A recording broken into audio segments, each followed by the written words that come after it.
사단이 세상을 파괴하는 방법. 하나님의 말씀은 에베소서 6장 12절입니다. 우리의 씨름은 혈과 육에 대한 것이 아니요 정사와 권세와 이 어두움의 세상 주관자들과 하늘에 있는 악의 영들에게 대함이라.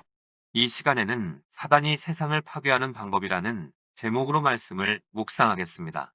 이 시간 말씀을 들으면서 몇 가지 유의해야 할 점은 사단에게 집중하거나 사단의 능력을 과대 평가해서는 안 된다는 것입니다. 또 하나님과 사단이 서로 대적하는 관계로 사단을 격상해서도 안 됩니다. 하나님은 창조주이시고 사단은 피조물이기 때문입니다. 또 사단은 두려움의 대상이 아니라 대적의 대상입니다. 우리가 예수의 이름으로 대적할 때 사단은 떠나갑니다. 이 시간 묵상 포인트는 사단은 세상을 파괴시키기 위한 조직을 가지고 있고 전략을 가지고 활동하는데 내가 무심코 말하고 행한 것들이 사단의 치밀한 계획 속에 포함되어 있을 수 있다는 것입니다. 그러므로 내가 어느 부분에서 사단에게 속아 넘어졌는지 깨닫고 여기에서 벗어나야 합니다. 사단이 세상을 파괴하는 방법. 첫 번째, 사단의 정사와 권세와 능력입니다. 사단의 조직은 세상에서 일어나는 사건들을 관할하고 조정하기 위해 있으며 또 이 세상 신으로서 전략을 가지고 있습니다. 사단의 왕국은 세 가지 기능이 있는데 정사와 권세와 능력입니다. 사단의 왕국 기능 중 정사는 다른 사람의 의사를 뛰어넘어 발언권을 행사하거나 의지를 구현한다는 뜻과 관련되어 있습니다. 그러면 사단이 어떻게 사람의 의지를 뛰어넘어 자기의 의사를 이 땅에 실현하는지 그 방법을 이해해야 합니다. 예수님께서는 마태복음 16장에서 음부의 권세에 대해 말씀하셨습니다. 당시에는 성읍의 지도자들이 성문에 앉아서 그 성읍을 다스리는 여러 일에 대해 결의를 하곤 했습니다. 따라서 오늘날 성문에 해당하는 곳은 관공서 등 주요 의사결정이 이루어지는 곳이라 할 수 있습니다. 사단은 이러한 인간의 권위 구조 속에 교묘히 침투하여 이를 통해 지배하려고 획책합니다. 즉 잘못된 판단과 이기적인 선택을 통해 지배의 손길을 뻗치는 것입니다. 권세나 권위 구조라 하면 상위 것만 생각하기 쉬운데 실상 권위 구조는 우리 생활의 모든 면과 맞닿는 광범위하고 다양한 것입니다. 세상 만사가 다스려지는 곳이라면 거기에는 권위 구조가 있습니다. 가장 원시적인 석기시대 원주민에게도 권위 구조로서 촌장과 부락 어른들이 있었습니다.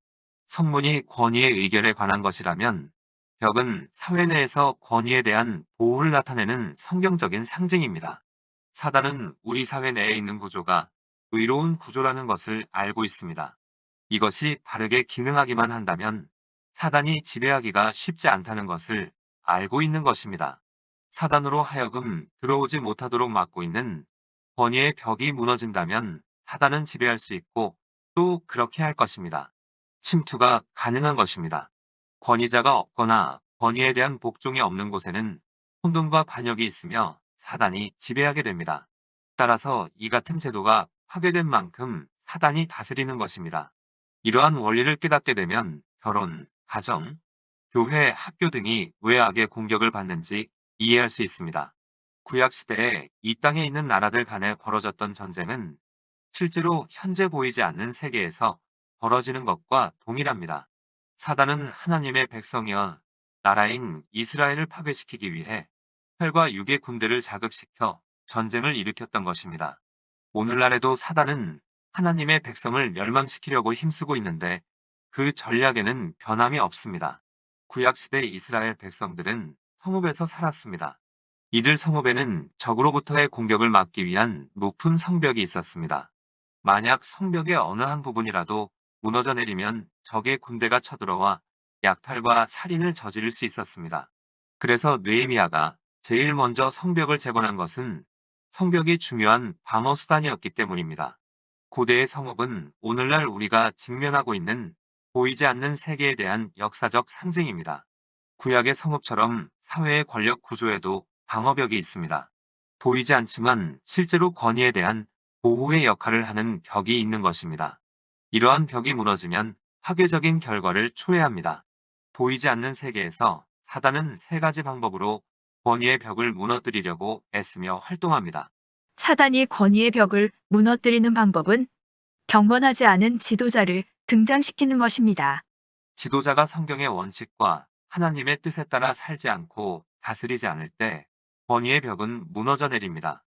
사단이 이러한 지도자를 통해 들어와서 다스리도록 허용하는 것입니다. 예를 들어 재판관이 부패하고 경건치 못하다 보면 보이지 않는 정사 앞에 자신의 지도력을 포기하는 것이 됩니다. 재판관 자신은 재판의 권한을 넘겨주었다는 사실을 미처 깨닫지 못하는 사이에 재판관의 권위 아래에 있는 모든 사람들은 사단의 공격에 그대로 노출됩니다. 모든 권위 구조가 동일합니다. 불경건한 지도력은 벽을 파괴시켜서 보이지 않는 세계의 정사가 지배하도록 허용합니다. 이것이 디모데전서 2장 1절로 2절에서 높은 지위에 있는 모든 사람을 위하여 기도하라고 말씀하신 이유입니다. 그러므로 내가 첫째로 권하노니 모든 사람을 위하여 간구와 기도와 도구와 감사를 하되 임금들과 높은 지위에 있는 모든 사람을 위하여 하라. 이는 우리가 모든 경건과 단정한 중에 고요하고 평안한 생활을 하려 함이니라. 사단은 어떻게든 지배하려고 하기 때문에 모든 권위는 공격 대상이 됩니다. 사회 속에서 많은 지도력의 위기를 보게 되는데 권위의 벽은 견고히 해야 합니다. 그래서 우리는 지도자를 위해 기도해야 하고 지도자로 있는 사람이라면 강건해야 하며 성실하게 다스려야 합니다. 이렇게 할 때 대적은 주춤거리고 반면 권위가 계속해서 잠식될 때는 사단에게 근거를 마련해 주게 됩니다. 사단이 권위의 벽을 무너뜨리는 방법은 자기 스스로가 자신의 권위를 무시하는 것입니다. 곧 지도자가 되지 않는 것입니다. 남편이 남편 되지 못하고 아내가 아내 되지 못하고 부모가 부모 되지 못하고 교사가 교사 되지 못하는 것입니다. 지도자가 자신의 책임을 외면하는 만큼 빈 그 자리에 어둠의 정사가 들어와 다스리게 됩니다. 가령 부모가 너무 바빠서 자녀와 함께 지낼 시간을 갖지 못할 뿐만 아니라 도덕적인 가치를 전달할 여유도 없고 훈계를 한다거나 격려해 줄 만한 겨를도 없을 때 자녀들은 악한 세력에 그대로 방치됩니다. 사단이 권위의 벽을 무너뜨리는 방법은 거역입니다. 거역은 윗사람의 뜻이나 지시 따위를 따르지 않고 거스리는 것입니다.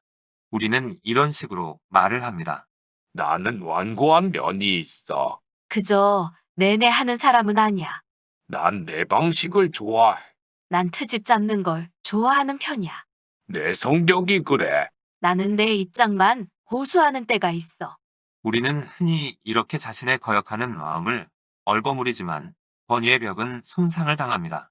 약간 반항적인 것이 어떠냐는 식으로 허용하기 시작할 때 순종과 반항, 찬성과 반대, 복종과 도전 사이의 경계선이 무너지게 됩니다. 사무엘상 15장 23절에 거역하는 것은 사술의 죄와 같고 완고한 것은 사신 우상에게 절하는 죄와 같음이라. 이 말씀을 표준 세번역은 다음과 같이 번역했습니다. 거역하는 것은 점을 치는 죄와 같고 고집을 부리는 것은 우상을 섬기는 죄와 같습니다. 거역하는 것은 권위의 벽을 파괴시킨다는 것을 명심해야 합니다. 거역은 난 규율이 필요치 않아. 내게 뭐라고 지시하는 사람은 필요 없어. 라고 말하는 마음의 태도입니다. 간단히 말하면 거역은 권위를 거부하는 것입니다. 이것은 우리 위에 부여된 모든 것으로부터 벗어나려고 하는 욕구입니다. 거역은 사단이 들어오게끔 허용하는 것이기 때문에 사술과 같다고 말하는 것입니다. 사술은 점치는 것입니다. 거역과 사술은 권위 구조와 개인의 삶 속에 똑같은 결과를 가져옵니다. 이 둘은 모두 어둠의 세력과 직접 연계되어 있습니다. 로마서 13장 1절로 3절에 각 사람은 위에 있는 권세들에게 굴복하라. 권세는 하나님께로 나지 않음이 없나니 모든 권세는 다 하나님의 정하신 바라. 그러므로 권세를 거스리는 자는 하나님의 명을 거스림이니 거스리는 자들은 심판을 자취하리라. 관원들은 선한 일에 대하여 두려움이 되지 않고 악한 일에 대하여 되나니 내가 권세를 두려워하지 아니하려느냐. 선을 행하라. 그리하면 그에게 칭찬을 받으리라. 이 말씀을 보면 모든 권위가 경건하다고 말하지 않습니다. 우리 주위에는 부패한 정치가 판사, 사장, 목회자, 부모들이 있습니다. 그렇다 하더라도 권위는 하나님에 의해 세워진 것입니다. 권위 구조가 존재하는 것은 하나님의 뜻이며 지도적인 위치에 있는 사람들에게 순복하는 것 또한 하나님의 뜻입니다. 지도자가 악할 수도 있지만 그래도 지도자가 지닌 권위는 방어의 벽으로 존재하는 것입니다. 그래서 어느 목사님은 남편에게 맞고 살더라도 남편을 떠나지 말고 남편의 권위 안에 살라고 했습니다. 왜냐하면 그래야 보호를 받을 수 있기 때문입니다. 로마서 13장 1절로 3절 말씀이 주는 의미는 권위 자체가 본질적으로 악을 방지하거나 주춤거리게 한다는 것입니다. 권위는 악을 행하는 사람에게 두려움의 대상이 됩니다. 견고한 권위 구조를 가진 나라는 기독교 국가가 아니더라도 악이 만연하는 것을 막게 됩니다. 가정 내에 원칙을 강조하는 집안은 악이 틈타는 것을 막으며 그 진행 속도가 느리게 됩니다. 이와 같은 제도를 둘러싸고 있는 권위의 벽에 의해 사단은 저지를 당합니다. 이것이 하나님의 일반 원칙으로 모든 사람에게 미치는 것입니다. 세상 권위에 순종한다고 해서 하나님보다 우선하여 순종하라는 말은 아닙니다. 사도행전 4장에서 베드로는 복음을 전파하는 것 때문에 제사장들 앞에 세워졌습니다. 그때 제사장들의 명령은 하나님의 명령에 배치되는 것이었습니다. 베드로는 그 말에 순종하기를 거부했습니다. 사람보다는 하나님께 순종했던 것입니다. 그렇지만 제사장들의 권위를 공격하지는 않았습니다. 거역한 것은 아니었던 것입니다. 거역과 불순종 사이에는 차이가 있습니다. 권위에 대한 순복이 곧 자신의 생각은 아무것도 없이 그저 내내하는 사람이 된다는 말은 아닙니다. 우리는 불의와 부정에 대해 대항할 수 있습니다. 필요하다면 동의하지 않고 대항하고 견책할 수 있습니다. 그러나 그 구조를 깨뜨리거나 지도자들이 권위를 가졌다는 이유만으로 그들을 반대해서는 안 됩니다. 사단은 가정이 가정을, 단체가 단체를, 국가가 국가를 표적으로 삼게 합니다. 우리가 거역하는 마음을 품거나 권위를 깨뜨리려고 했을 때 우리는 사단의 친구가 됩니다. 이것이 벽을 파괴시키고자 획책하는 사단의 전략임을 알아야 합니다. 에스겔 22장 30절에 이 땅을 위하여 성을 쌓으며 성 무너진 데를 막아서서 나로 멸하지 못하게 할 사람을 내가 그 가운데서 찾다가 얻지 못한 고로 하나님께서는 기도로 무너진 벽을 재건할 사람을 찾으십니다. 사회 구조가 붕괴되고 있는 곳을 메우기 위해 우리는 기도해야 합니다. 그리고 도시와 가정과 학교와 개개인을 대신해 사단을 대적해야 합니다. 에스겔 13장 4절로 5절에 이스라엘아 너의 선지자들은 황무지에 있는 여우 같으니라. 너희 선지자들이 성 무너진 곳에 올라가지도 아니하였으며 이스라엘 족속을 위하여 여호와의 날에 전쟁을 방비하게 하려고 성벽을 수축하지도 아니하였느니라. 이 말씀은 우리에게 선지자적이고 중보자적인 책임을 담당하도록 권면하는 말씀입니다. 여호는 성벽이 허물어진 곳에 불을 파고 그곳에서 안락하게 지냅니다. 이것은 사회는 허물어져 가는데 그리스도인의 무관심을 표현한 것입니다. 우리는 기도와 참여를 통해 사회의 무너진 벽을 일으키고 수축하도록 부르심을 받았습니다. 사단의 왕국 기능 중 권세는 지역을 장악하고 있는 영입니다. 사단은 되는 대로 아무렇게나 자기 군대를 흩어놓은 것이 아니라 세계 지도에 따라 자기 세력을 배치시켜 놓았습니다. 그래서 각 지역과 각각의 인간 집단에 대해 특별한 전략을 세워놓고 있습니다. 특별한 지역, 특별한 집단에 대해 어둠의 세력도 특별한 능력을 가지고 있는 것입니다. 사단은 세상을 여러 가지로 분할해서 보는데 제국, 나라, 지역, 도시, 구, 동네별로 봅니다. 그리고 도시와 농촌의 인구 밀도까지 고려하며 인종과 국적, 부족, 혈연, 그리고 가계까지 파악하고 있습니다. 또 언어 집단과 방언, 동일 문화 집단, 민족에 대해서도 연구하고 사회, 조직, 단체에 대해서도 상세히 알고 있습니다. 사단은 자신의 전쟁터에 대해 잘 알고 있는 것입니다.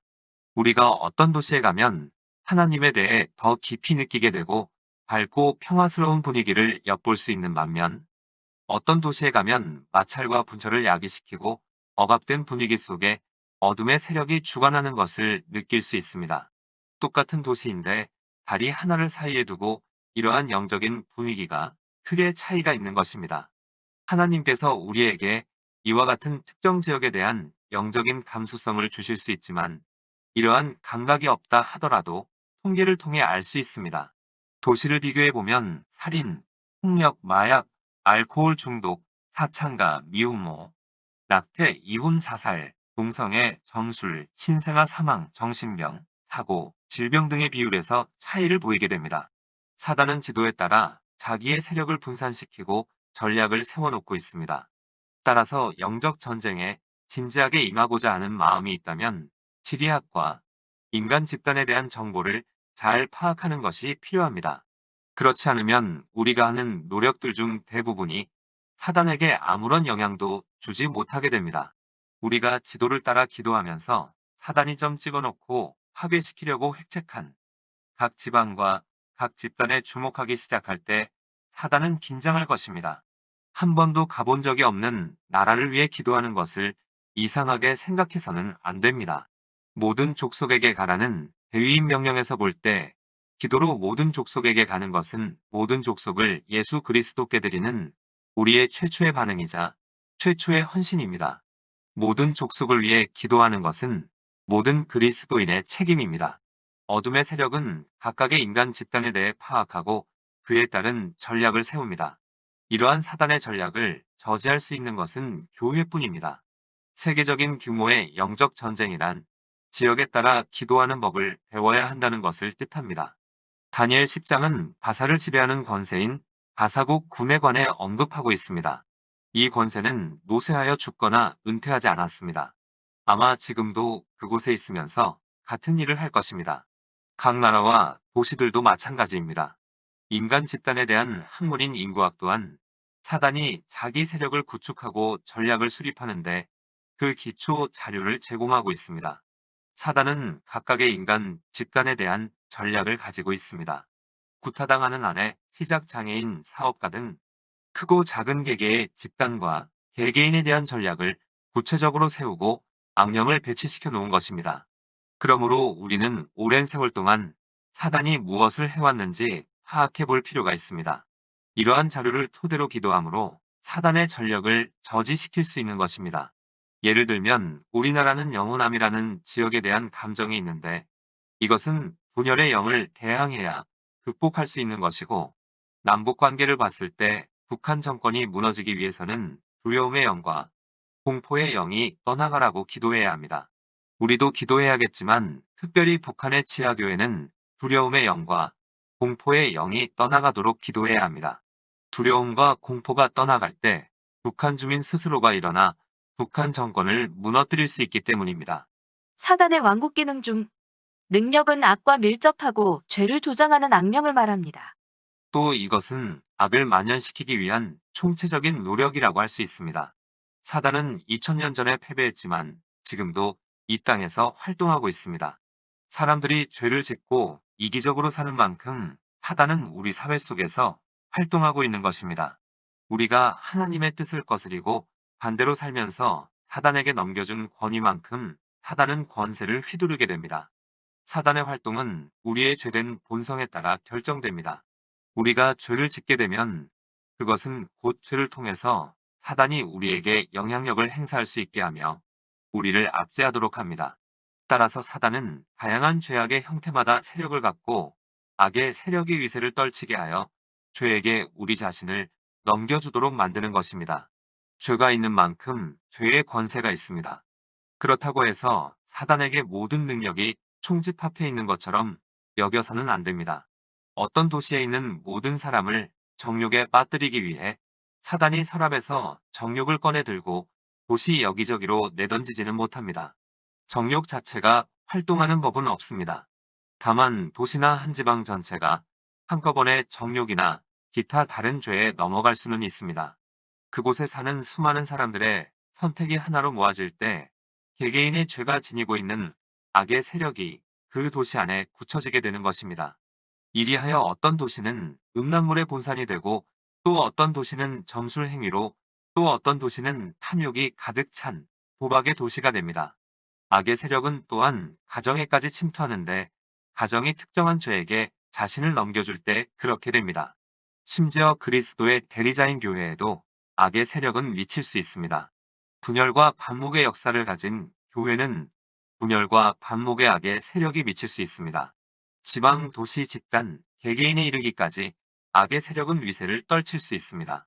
어떤 민족이나 지역 간의 분쟁이 어느 특정한 학습에 반복해서 젖어들 때부터 시작해서 지금까지 계속되는데 그것은 수백 년을 거슬러 올라가는 경우도 있습니다. 영적 전쟁을 할 때 하나님께서는 우리에게 어느 특정한 상황 속에 있는 능력의 정체가 무엇인지 보여주실 수 있습니다. 가정, 도시, 나라 속에 단단히 박혀있는 능력들이 어떤 것인지 하나님께서 깨닫게 하시는 것입니다. 그러나 이 세력들이 무엇인지 알기만 하고 아무것도 행하지 않는다면 의미가 없게 됩니다. 그러므로 반드시 행동을 취해야 합니다. 하나님께서는 우리의 호기심만 충족시키는 분이 아니시기 때문입니다. 그렇다면 우리가 해야 할 일은 무엇인지 살펴보겠습니다. 우리가 해야 할 일은 악의 영향력을 피해야 합니다. 만일 자신이 다툼이 일어나는 가정 가운데 있다면 같이 다툼 속에 빠지지 않도록 주의해야 합니다. 우리가 해야 할 일은 영적 능력에 대항하여 구체적으로 기도해야 합니다. 하나님께서는 우리가 기도할 때 특별히 영향을 주는 영이 무엇인지 깨닫게 하십니다. 그러면 우리는 예수님의 이름으로 이들 능력들을 파하고 성령께서 이러한 상황을 고치시도록 기도할 수 있습니다. 우리가 구체적으로 기도하면 할수록 우리의 기도는 더욱 효과적이 됩니다. 예를 들어 가정에 어떤 속박이 있는 것을 알게 되었다면 그것을 인정하고 기도하는 가운데 예수 이름으로 끊어지라고 명령하면 됩니다. 도시나 나라와 같이 광범위한 지역을 덮고 있는 어떤 능력이 있다면 그 세력이 물러나도록 기도하면 됩니다. 우리가 해야 할 일은 반대 정신으로 살아야 합니다. 반대 정신으로 산다는 말은 우리에게 탐욕이 생길 때 반대로 관대하게 베푸는 것입니다. 또한 침체되는 상황을 접할 때 침체하는 대신 하나님을 찬양하기로 결심하고 모든 일에 기뻐하는 것입니다. 우리가 악의 세력에 반대되는 영향을 끼치는 반대 정신으로 생활한다면 대적의 세력은 깨어질 것입니다. 사단이 세상을 파괴하는 방법. 두 번째, 어둠의 세력들입니다. 어둠의 세상 주관자들이라고 하는 성경상의 용어는 사단의 왕국 속성을 드러내는 말입니다. 이 어둠의 세력들이 하는 일은 거짓을 말하고 진리를 혼미케 하는 것입니다. 악령은 사람들의 마음을 어둡게 합니다. 악령은 작은 거짓말로부터 시작해서 힌두교, 이슬람, 불교처럼 고등한 거짓말을 가지고 우리를 속입니다. 이해하기 쉽게 말하면 예수 외에도 구원이 있음을 믿도록 하여 영원히 버림받도록 하는 것입니다. 고린도후서 4장 4절에 그 중에 이 세상 신이 믿지 아니하는 자들의 마음을 혼미케 하여 그리스도의 영광의 복음의 광채가 비치지 못하게 함이니 우리 중 과거에는 타종교 이단이나 사이비 또는 무속신앙을 따랐던 사람들이 있습니다. 과거에는 어둠 속에 있었던 것입니다. 하지만 우리의 생애는 점점 빛 가운데로 나아가는 과정이라 할 수 있습니다. 모든 거짓이 밝히 드러나고 하나님의 진리의 말씀 안에 거하기 때문입니다. 사단이 하는 일은 이 과정을 끊임없이 방해합니다. 빛을 가리고 거짓으로 눈을 멀게 하는 것입니다. 끝없이 거짓말을 퍼부어대는 관역이 있다면 그것은 모든 사람의 마음입니다. 거짓의 영은 하나님에 대하여 거짓말을 늘어놓습니다. 하나님은 존재하지 않는다든지 하나님은 선하거나 인자한 분이 아니라든지 또 다른 사람에 대해 편견과 잘못된 인식을 심어줍니다. 아니면 자기 자신에 대한 거짓말을 속삭임으로 스스로를 미워하도록 만들기도 합니다. 이 모두가 어둠의 일들입니다. 방금 언급한 바와 같이 사단의 거짓말은 복잡하게 얽혀있는 고도로 발달된 사상인 경우가 많습니다. 거짓 종교와 갖가지 기만적인 사상들이 이 지상에 끼친 영향은 결코 작지 않습니다. 이들 종교의 깊이와 정교함, 그리고 하나의 분류에서 갈라져 나온 각종 다양한 지류들은 인간의 마음을 속이기 위한 음모입니다.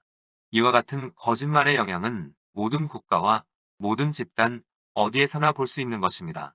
디모데전서 4장 1절에 성령이 밝히 말씀하시기를 후일에 어떤 사람들이 믿음에서 떠나 미혹해하는 영과 귀신의 가르침을 좇으리라. 세상에 있는 각종 미신과 비기독교적인 종교들은 사단이 복잡하게 꾸며놓은 속임수에서 나온 것입니다. 이 음모의 체계는 사람의 마음을 종으로 삼기 위해 아주 치밀하게 짜여진 것입니다. 예를 들면 동성애나 진화론은 정치와 과학이라는 덮개를 쓰고 있을 뿐 실상은 복음을 방해하며 교회를 탄압하고 하나님에 대한 소망을 말살시키려고 하는 것입니다. 어떤 사상이나 이념이 하나님을 반대할 때는 근본적으로 정치적인 것이라기보다는 영적인 것입니다. 그러므로 종교와 사상, 이념들은 그리스도인에게 있어 영적인 차원에서 다루어져야 합니다. 이처럼 어둠의 세력은 거짓말을 퍼뜨릴 뿐만 아니라 진리를 혼미케 합니다. 사단이 세상을 파괴하는 방법. 세 번째, 악한 영을 동원시켜 죄를 부추기고 사람을 결박시킵니다. 악한 영들의 관심은 집단에 있지 않고 개인에게 있습니다. 그래서 우리의 생각과 태도, 기호, 의지 등의 압력을 주어 언제나 악을 행하도록 유혹합니다. 유혹에 속아 죄를 반복해서 짓게 되면 죄 짓는 것이 보다 쉬워지고 우리의 양심이 무뎌지기 시작합니다. 그래서 죄가 잘못이 아닌 것처럼 보이게 되고 계속해서 죄악 가운데 지내다 보면 습관이 됩니다. 죄가 습관이 되면 이것은 원래 인간의 본성이라고 믿고 고칠 수 없다고 믿게 되거나 자신이 사단에게 지배당한다고 생각하게 됩니다. 하지만 이것은 몸에 밴 습관일 뿐 사단에게 지배당하는 것은 아닙니다. 죄된 습관이 깊은 것이긴 하지만 하나님의 은혜와 우리의 헌신으로 얼마든지 벗어날 수 있습니다. 그럼에도 불구하고 죄의 습관대로 계속해서 살게 되면 우리에게는 하나의 묶임이 생깁니다. 여기서 묶임이란 우리가 안고 있는 문제에 어떤 초자연적인 요소가 들어있다는 말입니다. 즉 사단이 우리 인격 중에 어느 한 기능을 거머쥐게 되는 것입니다. 인격과 기능 전체가 사로잡히지 않고 인격의 일부가 묶임을 당하는 것입니다. 묶임의 형태가 어떻든 그 정도가 어떻든 묶임을 당한 상태에 있다면 예수 이름으로 자유케 되어야 합니다. 말씀을 정리하면 사단이 세상을 파괴하는 방법. 첫 번째, 사단의 정사와 권세와 능력입니다. 정사는 다른 사람의 의사를 뛰어넘어 발언권을 행사하거나 의지를 구현합니다. 사단이 권위의 벽을 무너뜨리는 방법은 경건하지 않은 지도자를 등장시키고 자기 스스로가 자신의 권위를 무시하는 것이고 거역입니다. 권세는 지역을 장악하고 있는 영입니다. 사단은 되는 대로 아무렇게나 자기 군대를 흩어놓은 것이 아니라 세계 지도에 따라 자기 세력을 배치시켜 놓았습니다. 그래서 각 지역과 각각의 인간 집단에 대해 특별한 전략을 세워놓고 있습니다. 능력은 악과 밀접하고 죄를 조장하는 악령을 말합니다. 우리가 죄를 짓게 되면 죄를 통해서 사단이 우리에게 영향력을 행사할 수 있게 하며 우리를 압제하도록 하는 것입니다. 그러므로 죄를 피하기 위해서는 악의 영향력을 피해야 하고 영적 능력에 대항하여 구체적으로 기도해야 하고 반대 정신으로 살아야 합니다. 사단이 세상을 파괴하는 방법. 두 번째, 어둠의 세력들입니다. 이 어둠의 세력들이 하는 일은 거짓을 말하고 진리를 혼미케 하는 것입니다. 이해하기 쉽게 말하면 예수 외에도 구원이 있음을 믿도록 하여 영원히 버림받도록 하는 것입니다. 사단이 세상을 파괴하는 방법. 세 번째, 악한 영을 동원시켜 죄를 부추기고 사람을 결박시킵니다. 죄가 습관이 되면 사단이 우리 인격 중에 어느 한 기능을 거머쥐게 됩니다. 인격과 기능 전체가 사로잡히지 않고 인격의 일부가 묶임을 당하는 것입니다. 묶임의 형태가 어떻든 그 정도가 어떻든 묶임을 당한 상태에 있다면 예수 이름으로 자유케 되어야 합니다. 기도하시겠습니다. 사단은 우리를 넘어뜨리기 위해 치밀하게 준비하지만 하나님께서 사단의 모든 올무로부터 우리를 지키시고 보호해 주시니 감사합니다. 사단에게 속아 불의의 도구로 쓰임 받지 않게 하시고 오직 의의 도구로만 쓰임 받게 하옵소서. 예수님의 이름으로 기도드립니다. 아멘. 하나님께서는 내 형편이 어떠하든 내 신분이 무엇이든 무슨 죄를 지었든 변함없이 나를 사랑하십니다.